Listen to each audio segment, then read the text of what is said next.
What's up everyone, River here, and I am here with the PTL Week 7 Team Builder against the Los Angeles Nidokings and Coach Joey. Joey is one of the replacement coaches that came in very early on, and his team is quite threatening, unlike his current 1-5 record compared to my 3-3. But like I said, when I look at his team, I don't think that record is going to mean much, as this is just a single battle, and his team is not easy to deal with. As to what I'm going to show you right now, his team includes Z-Como, Tornadosterian, Tangro, Florges, Gyarados, Snorlax, Mega Steelix, Zoroark, Z-Electivire, and the recently acquired Rotom Heat. This team, I had to change my prep slightly twice.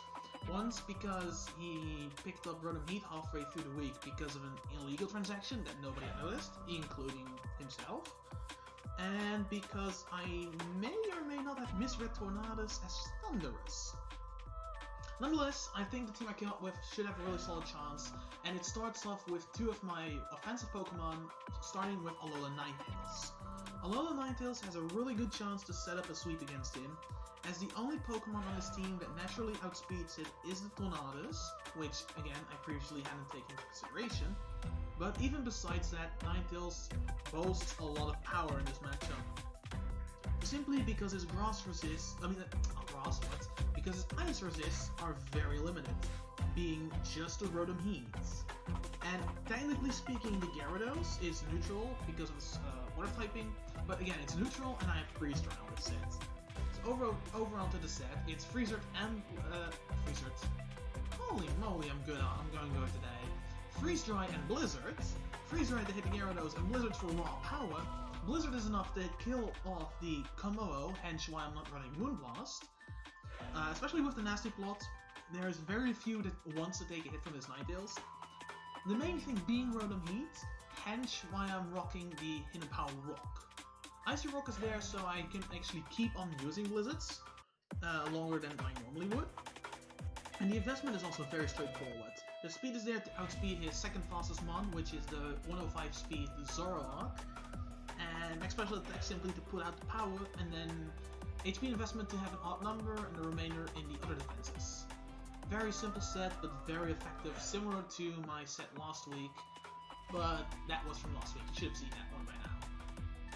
Next up is Tapu Fini. Tapu Fini breaks his entire team. He does not have a single Pokemon that can switch in on either stand. Hydro Pump, for reference, 2-hit KOs Gyarados. It 2-hit KOs Florges. It 2-hit KOs anything with the exception of Tangrowth and Tornadus, possibly. I'd say Tornadus should live too. Hence why we also have Moonblast and Ice Beam, simply to... Moonblast is there so I don't have to make guesses. I will always hit anything really hard, with the exceptions being Rotom Heat and Steelix, who should never want to switch in on Fini. Ice Beam is there to hit Pokemon such as Tornadus and Tangrowth a little bit harder. And Surf is there in case I don't want to miss. Surf is there if I've gotten some prior chip off on his most defensive Pokemon and no longer need Hydro Pump to get the knockouts. Besides that, we have some speed in there that is to outspeed a... I want to say that is an uninvested... no, not uninvested. That is a Adamant Gyarados, I believe. Or an uninvested Rotom Heat? No, it's not Rotom Heat. I think that is Adamant Gyarados outspeed. I'm not entirely certain what the speed for was, but there was a good reason behind it. I'll check it up before the match itself. And the remainder in HP, so I at least can tank a hit and possibly lure my opponent thinking that is a certain set. If he gives me a physical move, he might think it's specially offensive, and vice versa. Very simple. Next up is the debut of Vorpal, which is the relatively recently acquired Doublade. Actually, not so recent. That's been already 3 weeks. Ninetales has been more recent. Anyway, that's off topic. Simply put, the two Pokemon that have a chance to wall Ninetales and Tapu Fini are Snorlax and Florges. Florges can take 2 from Fini if it's not Hydro Pump, and both Snorlax and Florges can take 2 from Ninetales. Snorlax could take 2 from Fini if it's very especially bulky as well.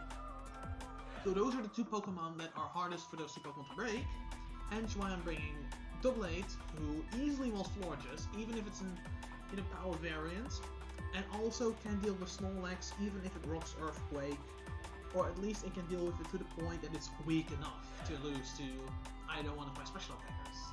I already have a Sacred Sword are there specifically to hit those two Pokemon.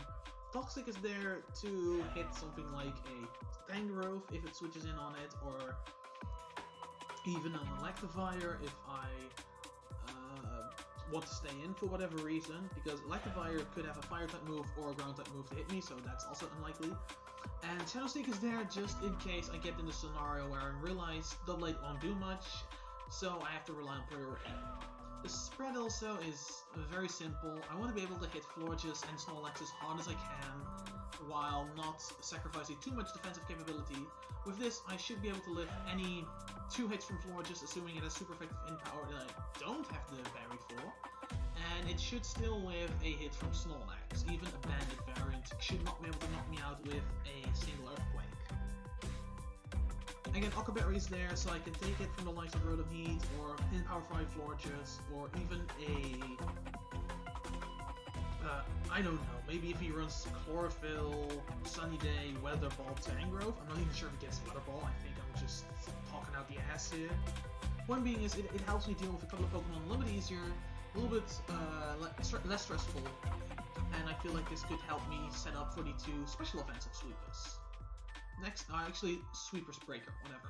Next up, Zygarde, again, very Sweeper-esque set, very generic set. The speed, although it looks silly, it is exactly enough to outspeed, I believe it is Jolly Gyarados by 1 point. Is it Jolly Gyarados? No, it's not Jolly, is it? I want to say it's either Adamant Como or Jolly Gyarados, but I don't have the numbers in front of me right now.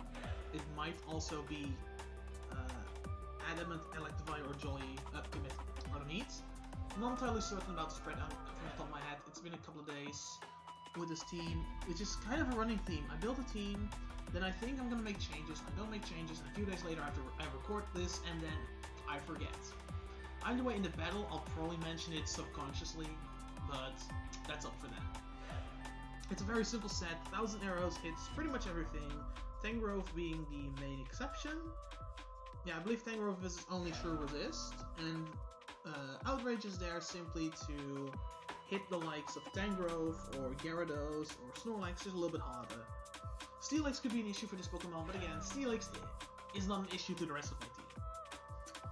With that, we're gonna go over to the Galvantula, not Galvantula yet, the Golisopod, also starting with a G, being Bug-type. Once again, we're bringing Spikes, we're bringing Dual Stab in First Impression Liquidation, and we're bringing Brick Break just to hit the Snorlax a little bit harder. The Brick Break specifically should be able to 3-hit KO Snorlax, where Liquidation might fail. First Impression is for the likes of Tangrowth, and just priority on the first turn, whereas Liquidation hits most of his team really hard, the exceptions being Komodo and Gyarados, and Tangrowth obviously. His goal is simply to set up spikes, be annoying, 1v1 Steelix if it's brought possibly, because Charlie Berry will allow it to 1v1 Steelix effectively. Will struggle with the likes of Tornadus, possibly with Tangrowth if it doesn't get hit by First Impression, but it's there just to basically be a pivot and to be the hazard setter of the team. Whereas lastly, we don't have hazards on Galvantula because I'm running a Choice Scarf variant. This Choice Scarf variant should be able to outspeed everything on this team with exception of Scarf Tornadus, which I don't think is likely against my team. I don't think he needs that much access of speed. Like, that would be overkill on that part. Running Dual Stab, Hidden Power Ice, Volt Switch simply for momentum because he only has 1 ground type. And yes, I built this Galvantula to be hard-walled by that ground type, being a Steelix obviously. But, again, my team deals with Steelix extremely well. 3 of the 6 Pokemon can switch in and 1v1 it. 2 of them could potentially 1v1 it. Actually, I'm not gonna say Doublade could, but at least Zygarde could beat it. It's just that this boy and Doublade will struggle with it. But that's fine. I don't think it's bad for me to have 2 out of my 6 Pokemon struggle with a specific one. I don't think if it comes down to the fact that I have to fight with those 2 against Mega Steelix, I deserve to lose.